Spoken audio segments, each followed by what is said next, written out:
My name is Sinto John. I work for RAK Ceramics as a sales executive.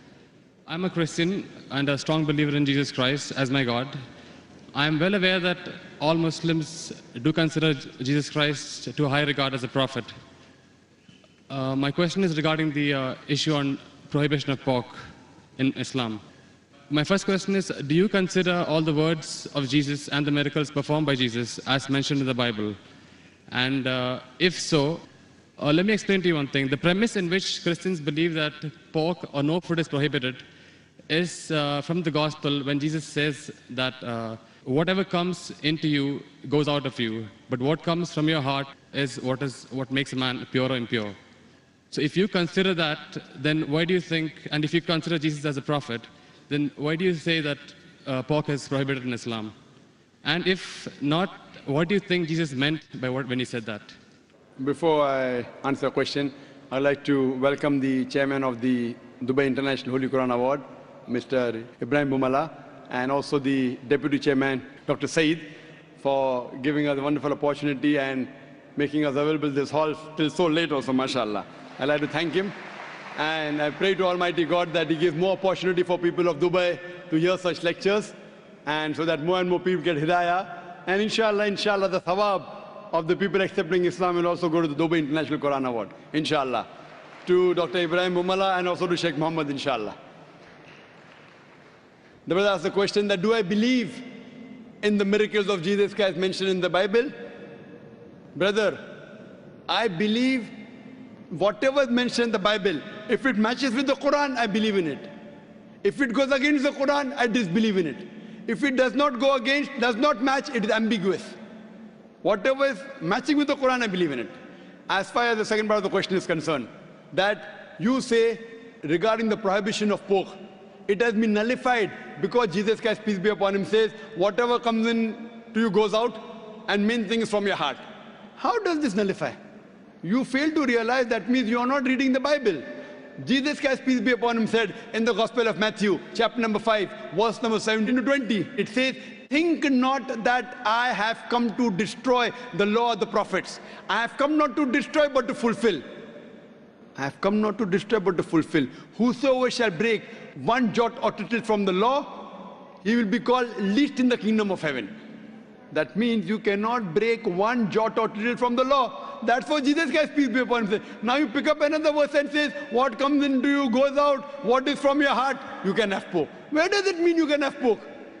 You're contradicting your God, Jesus Christ, peace be upon him. It says, think not that I have come to destroy the law of the prophets.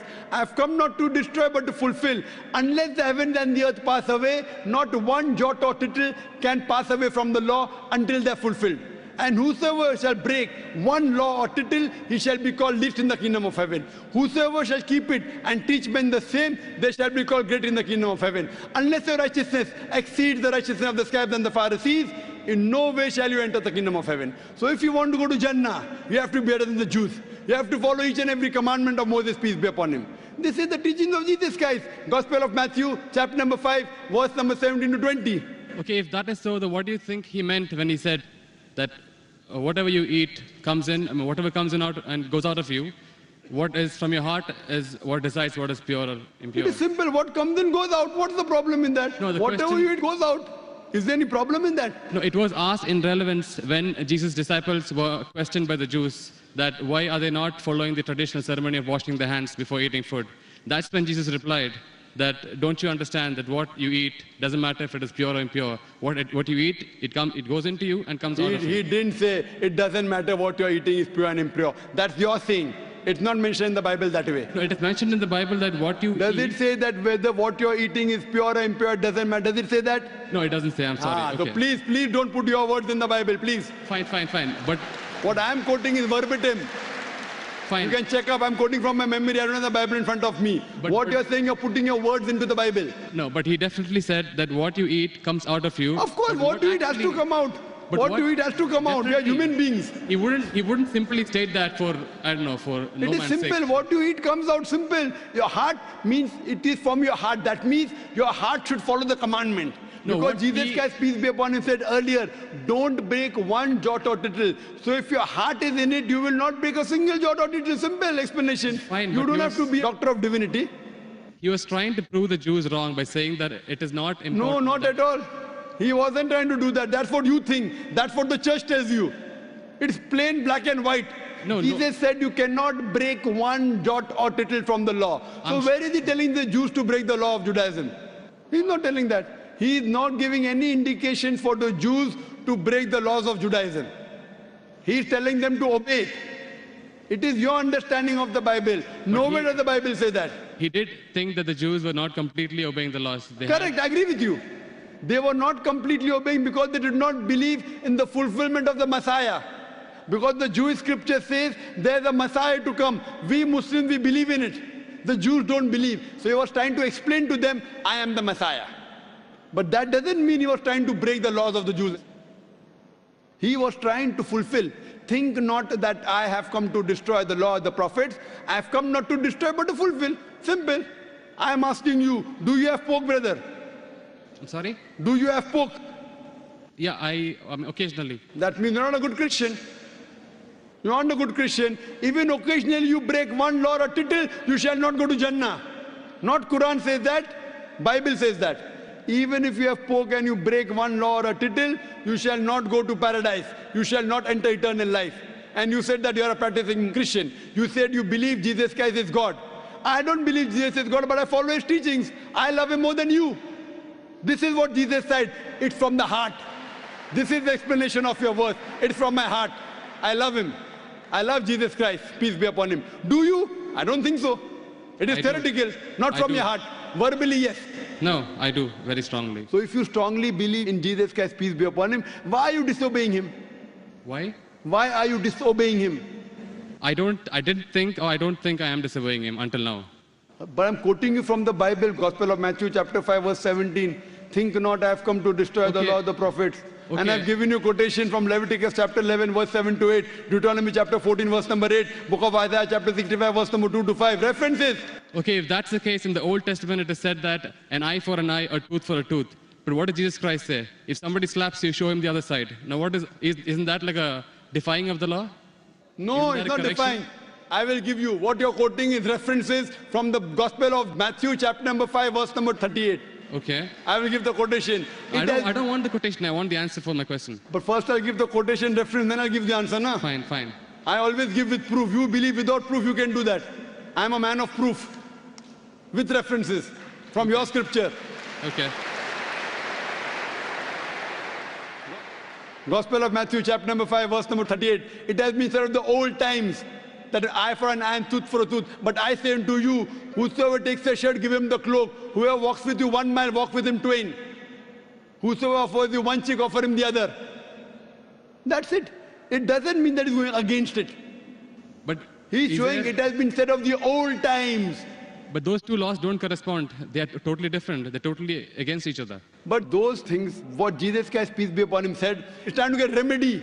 People misunderstood. They misunderstood the law. An eye for an eye and tooth for a tooth means there should be justice. That doesn't mean someone by mistake, a child is playing cricket, and if the ball hits the eye, that doesn't mean you break his eye. People misunderstood the message. He was correcting it. Same way how you misunderstood the message that Jesus said had pork. Where did he say have pork? It means that people misunderstood. They are following the law by the letter, not by the spirit. What you have to realize that it means that if by mistake someone is playing cricket and suppose the ball hits the eye, that doesn't mean that you have to take the eye of the boy. So you have to follow the law in the spirit. And you have to see the meaning of it. That's important. That's what Jesus Christ, peace be upon him, tried to explain. I'm asking the question, will you follow Jesus Christ, peace be upon law today? If someone slaps you on one cheek, will you offer the other? There are many people waiting in the queue. Will you do that? I'm sorry? There are many people waiting in the queue. Okay. Will you follow Jesus' law? If someone slaps you, will you offer the other? No, but that is wrong then. According to me, it is wrong. According to you, it is correct, na? You believe Jesus Christ is your God, peace be upon him. Yes. If someone slaps you, will you offer the other? So you can come on the stage here. We'll have many people slapping you. I didn't understand actually. It's not clear. That verse of the Bible also says someone slaps you on one cheek, offer the other. Yeah. Do you believe in that law? I do, yes. So if someone slaps you, will you offer the other cheek? Exactly. If I don't, that means I'm disobeying his laws. That's it. Okay, suppose if I tell that from today, everyone will come and hit you on the cheek. Maybe once or twice you'll offer. Will you offer always? Well, that depends on my depth of the faith. I mean, if I'm really strong believer, then I would definitely offer. Is any Christian worth the name born today who will keep on offering his cheek? I have not met anyone. Do you agree that 30,000 people here, 30,000 slaps, will you take? But believe me, there are really true believers who would. I am asking you, will you leave us as others? Will you? I don't know. That means not a believer. That's I what don't we know is the realize it question. is. I don't know is the Therefore, what answer. we realize that every prophet came and for remedy. Today, Muhammad Sallallahu Alaihi Wasallam has come and he said, depending upon the situation, if it's by mistake, an eye for an eye, tooth for a tooth is wrong. If it is required, sometimes you can offer your cheek, but not always. If you offer the cheek, where is justice? If that way someone kills you, you allow them to kill again. Is this justice? It's not justice at all. Depending upon the situation, you have to keep on changing. Therefore, I say that I believe in the teachings of Jesus Christ, peace be upon him, which match with the Quran. If it doesn't match with the Quran, what I say, it's an interpolation, it's a concoction, it's a fabrication. Because everything written in the Bible is not the word of God. According to scholars of Christianity, they say there are many interpolations in the Bible, there are many concoctions, there are many fabrications. According to Christian journals, they say there are 50,000 errors in the Bible. How many? 50,000. So therefore, I don't consider Bible to be the word of God. There are many unscientific things mentioned in the Bible. If you read the book of Genesis, I can give a lecture only on the contradictions, on unscientific things. I don't consider word of God. Do you consider Bible to be the word of God? Yes. Okay. Now, do in the book of Genesis, chapter number 1, Yes. verse number 16, it says, Almighty God created two lights. The greater light, the sun, to rule the day, the lesser light, the moon, to rule the night. Bible says the light of the moon is its own light. Do you believe in that? The light of the moon is? Is its own light. Do you believe in that? No. That you don't believe in the Bible. Bible says in the book of Genesis, chapter number 1, verse number 14, Almighty God, He created the earth on the third day, created the sun on the fourth day. That means the earth and vegetables came before and sun came later on. Do you know science, brother? I'm sorry? Do you know science? Yes. The Bible says earth came first and then came sun. Is it correct? I don't know. No. Scientifically, is it correct? The earth came first and? Then the sun came. Earth came on the third day, sun came on the fourth day. Is it possible? We know the sun is the parent body in the solar system.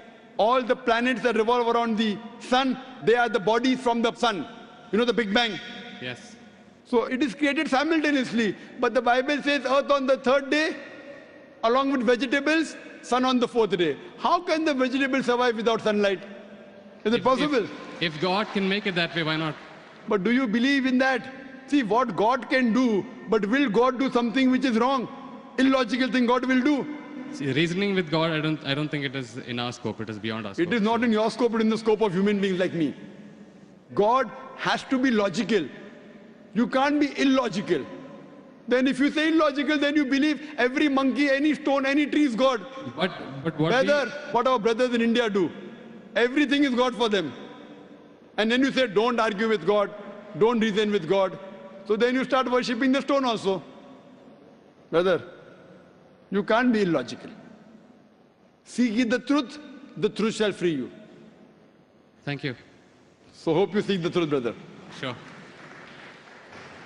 I appreciate the